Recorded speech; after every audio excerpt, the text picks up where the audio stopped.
What would you do if you were 20 years old, alone, and had just $11 to your name after the only family you'd ever known turned you out into the street? That was the plain arithmetic facing Marguerite Delacroix in the autumn of 1924, when her uncle, a hard and calculating man named Foster Adley, who had raised her since childhood only to see her as an unpaid hand on his freight business, told her plainly that a niece who would not marry the man he'd chosen for her was a niece he could no longer afford to feed. With her $11, a leather satchel of her late father's tools, and nowhere left to turn, Marguerite wandered into a county auction in the sun-scorched town of Pedra Seca, out past the edge of the Arizona Territory settlements, where the auctioneer was practically giving away a forgotten desert airstrip and its one collapsing hangar, abandoned since a barnstorming outfit went bust years before. She bought the whole parched, sand-choked property for $9, and the men around her laughed at a girl paying good money for a runway going nowhere. They did not know that behind the rusted, padlocked doors of that hangar sat something sealed away on purpose, something that would not only save her from ruin, but call an entire forgotten town back to life. Settle in, and let us tell you the story of Marguerite Delacroix. If you have ever felt like the thing you were given was worthless in everyone's eyes but your own,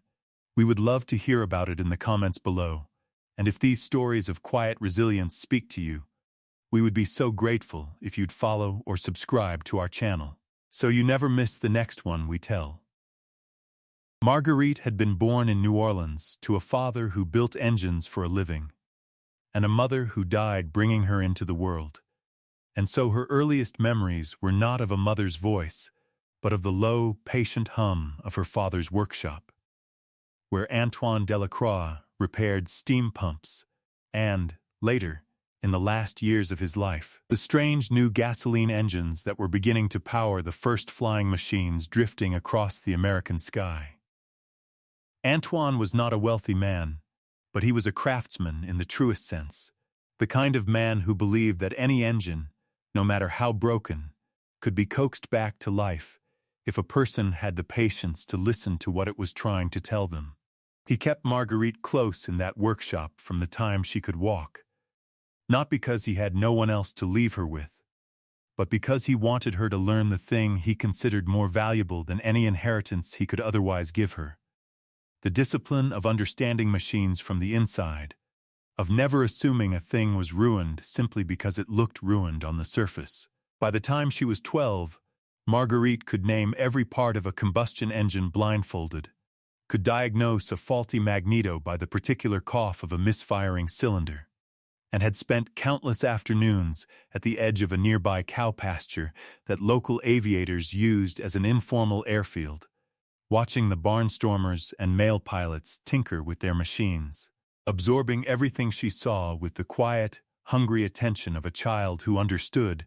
even then, that this new world of flight was going to matter enormously to the century she was growing into. Her father used to tell her that an engine, like a person, rarely failed all at once. It failed in small, forgivable ways that accumulated until somebody stopped paying attention, and that the trick to fixing anything, machine or otherwise, was simply to keep paying attention long after everyone else had given up. It was a lesson she absorbed so completely that it became less something she believed and more something she simply was. Antoine Delacroix died of influenza in the winter of 1918,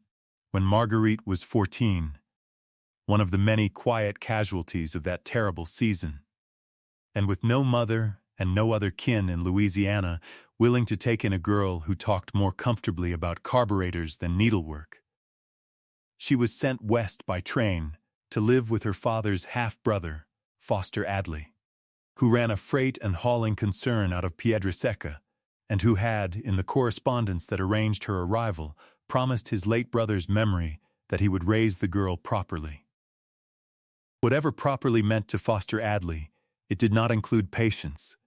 and it certainly did not include any interest in the strange mechanical fluency his niece had brought with her from Louisiana. He put her to work almost immediately, keeping his account books and mending harnesses, useful skills he was willing to tolerate. But whenever she drifted toward his freight trucks with a wrench in her hand, wanting only to understand how the engines worked the way she'd once understood her father's, he waved her off sharply, telling her that such things were not a young lady's concern, and that she'd do better to focus on making herself useful in ways a husband would someday appreciate. For 6 years, Marguerite lived under her uncle's roof, in a state of careful, watchful patience, doing the work asked of her, saving what small wages he allowed her, and quietly, secretly, keeping her father's old satchel of precision tools hidden beneath her bed, taking it out only late at night to clean and oil each piece, as though maintaining the tools themselves might keep alive some part of the man who'd taught her to use them. She grew, in those years, into a young woman of unusual composure, the kind of stillness that people sometimes mistook for meekness, but that was, in truth, something closer to conservation, she had learned, from watching engines and from watching her uncle's moods both, that a great deal of energy could be saved by not spending it on battles that could not yet be won, and that the wiser course was often simply to wait, to observe, and to keep herself ready for the moment, when waiting was no longer the right answer. That moment arrived in the summer of 1924, when Foster Adley, eager to secure a business alliance with a rival hauling outfit, informed Marguerite that she would marry the rival owner's son, a coarse and indifferent young man named Del Cranston, whom she had met exactly twice,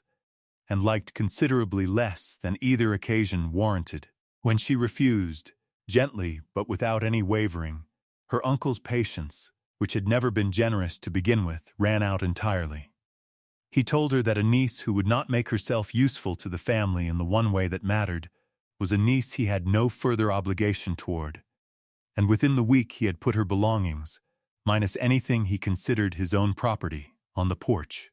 and told her she was welcome to find lodging wherever a girl with no family and no husband might manage to find it. She left with her father's satchel of tools, 2 changes of clothing, a Bible, and $11 she had managed to save in 6 years of careful economy. And she walked into the dusty main street of Pedra Seca that afternoon, with no plan beyond the certainty that she would rather starve free than marry comfortable. She found, within a few days, that a county auction was being held on the edge of town, disposing of a handful of properties the county had carried for years, without buyers, among them, listed almost as an afterthought at the bottom of the auctioneer's sheet, a parcel described only as former airfield, 1 hangar structure, condition unknown, water rights included. Marguerite recognized the significance of those words before anyone else in the crowd did. The parcel, she learned by asking a few careful questions, had once been the operating base of a small barnstorming and airmail concern called the Sonora Sky Company, which had built a modest gravel airstrip and a corrugated steel hangar out in the flats beyond Pedra Seca in the optimistic years just after the war, when it seemed every town in the territory believed it might become the next great hub of the coming air age. The company had folded suddenly in 1921, its owner vanishing under circumstances no one in town seemed eager to discuss in detail, and the property had sat locked and untouched ever since, slowly disappearing under drifting sand, its hangar doors sealed with a padlock nobody had ever bothered to cut. When the bidding opened, the auctioneer barely finished his description before the small crowd began to chuckle. A few men offering token bids of $1 or $2 more out of amusement than interest, and Marguerite, standing at the edge of the gathering with her father's tools heavy against her hip, heard her own voice offer $9 before she had entirely finished thinking the number through. The laughter that followed was good-natured but unmistakable, a runway to nowhere, sold to a girl with a satchel instead of a suitcase, And the auctioneer, glad to close his ledger on a parcel the county had long since written off, brought his gavel down before the amusement could turn into a higher bid. Just like that, Marguerite Delacroix, 20 years old and freshly disowned, owned an airfield. She walked the 4 miles out to the property the following morning rather than spend money on a ride, and stood for a long while at the edge of what had once been a runway, now half reclaimed by drifting sand and creosote brush, the gravel strip still faintly visible in long pale lines beneath the dust. The hangar itself stood at the far end, a squat structure of corrugated steel gone the color of rust, its great sliding doors bound shut with a heavy padlock and chain that had clearly not been touched in years. It took her the better part of 2 days, working with a file from her father's satchel, and more patience than most people would have spent on a lock guarding nothing but an empty building, before the old padlock finally gave way, and she slid the groaning doors open to a darkness that smelled of dust, dry rubber, and machine oil gone thick with age. What she found inside, once her eyes adjusted and she'd propped the doors wide to let the desert light spill in, was not the empty shell she had half expected, but a biplane. A genuine Curtiss Jan 4, the same trainer aircraft the war had made famous, sitting exactly where its last pilot had left it, its canvas wings sagging with dust but its frame otherwise intact, protected all those years from the worst of the weather by the hangar's steel walls. Beside it, on a workbench along the far wall, she found tools not unlike her father's, a stack of maintenance logs gone brittle with age, and tucked inside a locked drawer she pried open with a screwdriver, a leather logbook, and a bundle of letters tied with twine, the whole of it undisturbed by anyone since the day the hangar was sealed. She sat on an overturned crate that first afternoon and read the logbook cover to cover by the fading light. And what she found there was not simply a record of flight hours and engine maintenance, but the increasingly urgent private diary of a man named Walter Osgood, the Sonora Sky Company's chief pilot and mechanic, who had used the maintenance log's blank pages in the company's final months to record something far more troubling than fuel consumption. Osgood wrote that the company's owner, a smooth, ambitious promoter named Reginald Thorne,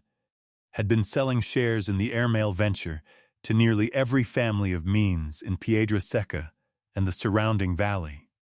promising a fortune once the federal mail contract came through. A contract Osgood had gradually come to suspect Thorne never had any real chance of securing, and worse, had never seriously pursued at all. Osgood wrote, in entries that grew shorter and more anxious as the weeks passed, that Thorne was quietly siphoning the investors' money into accounts under other names, that he had already booked passage east under an assumed identity, and that he intended to abandon the company, the airfield, and every family who had trusted him with their savings the moment he judged the town's patience had run its course. The final entries in the logbook, dated just days before the company's sudden collapse, described Osgood's plan to gather proof of Thorne's fraud, and Marguerite found that proof exactly where Osgood had promised. In the bundle of letters tied beneath the logbook, correspondence between Thorne and a banking contact in San Francisco, detailing the movement of investor funds into accounts that had nothing to do with any airmail contract, along with a final, unsent letter from Osgood himself, addressed to the town council of Pedra Seca, laying out everything he had discovered. Osgood, it seemed, had never gotten the chance to deliver it. A final page, water-stained and hastily written, noted only that Thorne had discovered the investigation and left in the night on the company's second aircraft, and that Osgood intended to fly the remaining plane east himself in the morning to bring the evidence directly to the territorial authorities before Thorne could do more damage. Whatever happened to Walter Osgood after that morning, the logbook did not say, and the empty half of the hangar, where a second aircraft had clearly once stood, told its own quiet story of a man whose warning never reached the people it was meant to protect. Marguerite spent the following days making careful, discreet inquiries around Pedra Seca, and what she pieced together confirmed,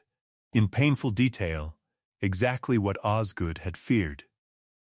Nearly every established family in town, and a good number of the smaller farming families besides, had invested some portion of their savings into the Sonora Sky Company's promised airmail fortune. Money that had simply vanished when the company folded and Thorne disappeared.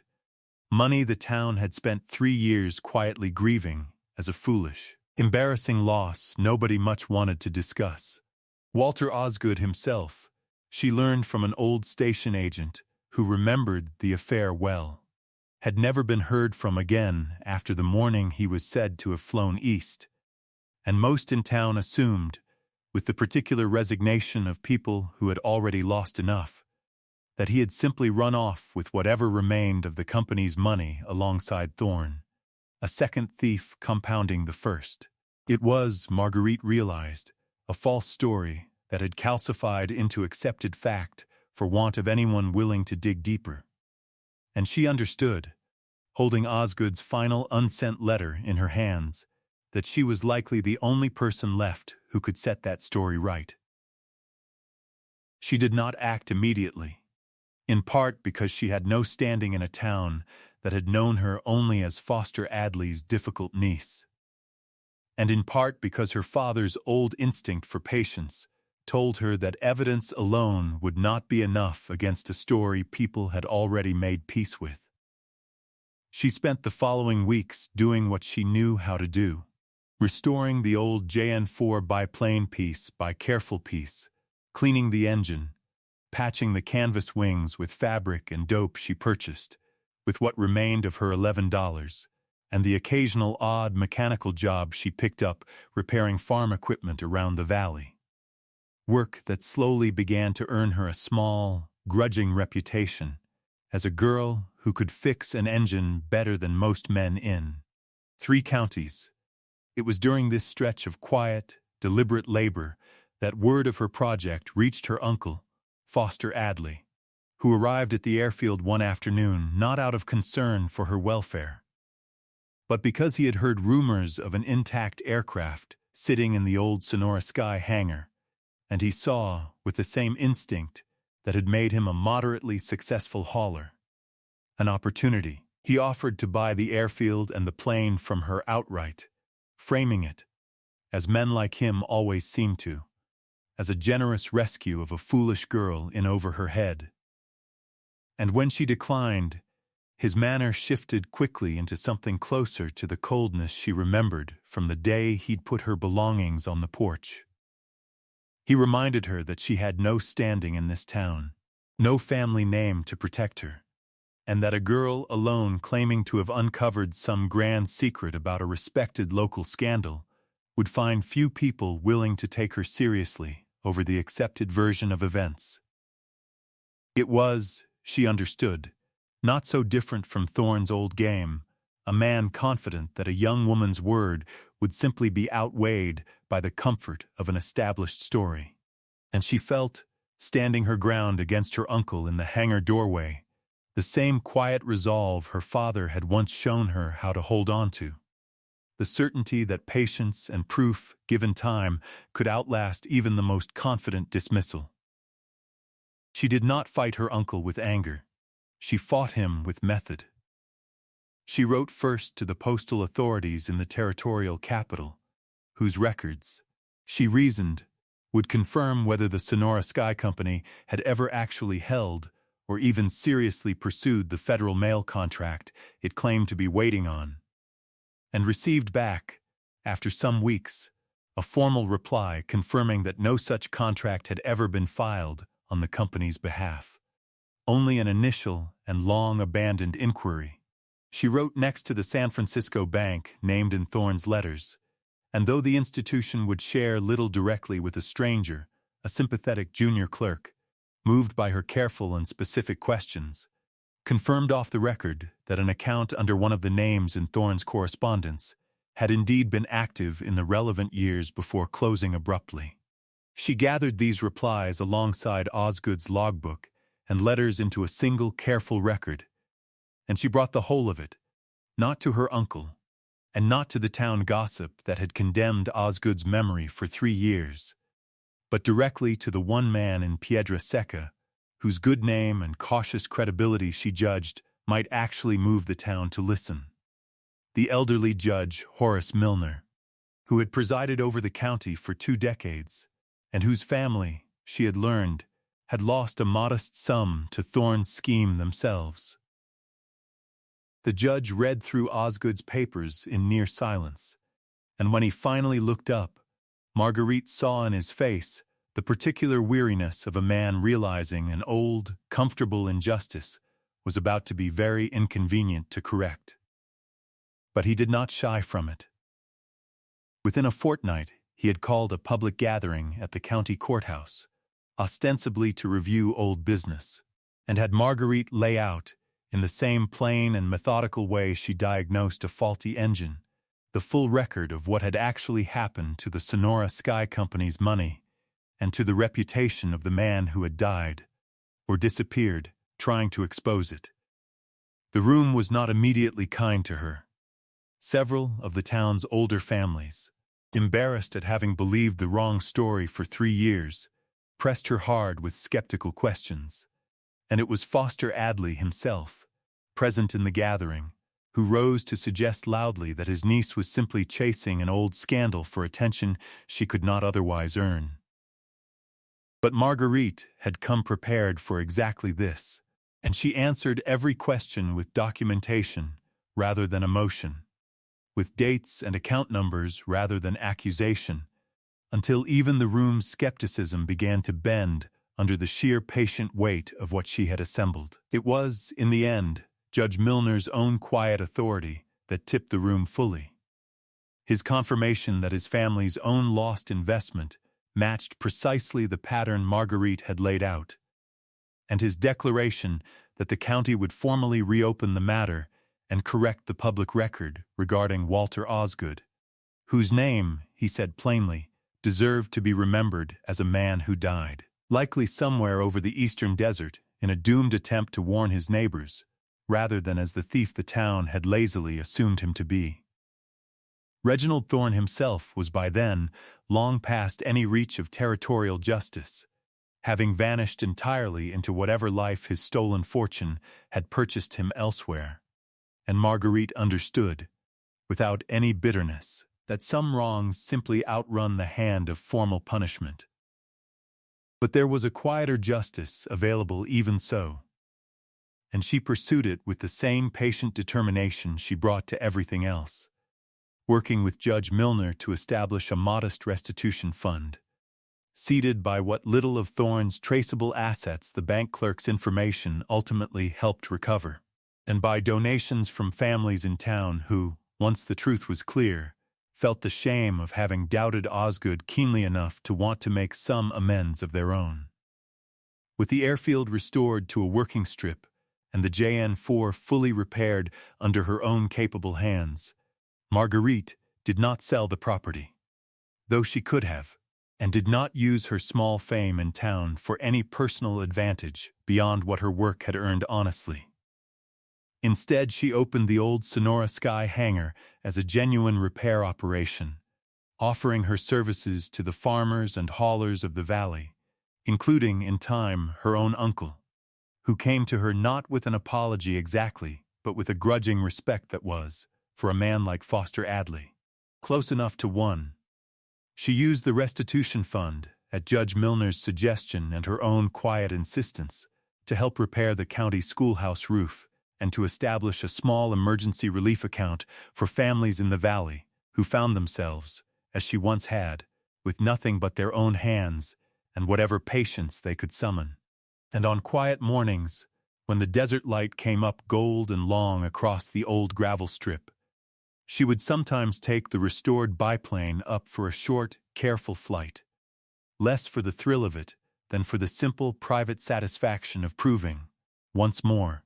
that a thing left for dead in the sand could still, with enough patience, be made to fly.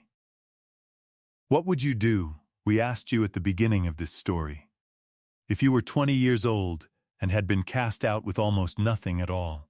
Marguerite Delacroix did not know, standing at that county auction with her father's tools heavy against her hip,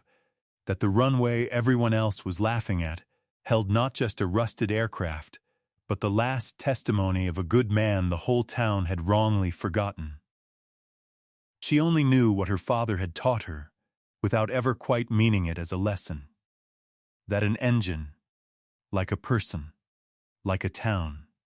rarely fails all at once, and that the patience to keep looking closely, long after everyone else has stopped, is very often the only thing standing between ruin and repair. Pedra Seca did not heal because a fortune was found in an old hangar. It healed because a girl the town had no reason to believe in refused to let a good man's memory, and a town's quiet shame, stay buried in the sand any longer than the truth could bear. Thank you for spending this time with us and with Marguerite's story tonight. If a tale of overlooked worth and patient justice moved something in you, we would be so grateful if you would share it with someone who might need to hear it. And if you haven't yet, please follow or subscribe to our channel so you never miss the next story we bring you. Before we go, we will leave you with the same question this story left with us. What is a time you found real value or real truth in something everyone around you had already dismissed? Tell us in the comments below. We truly do read every one. Until next time, stay close.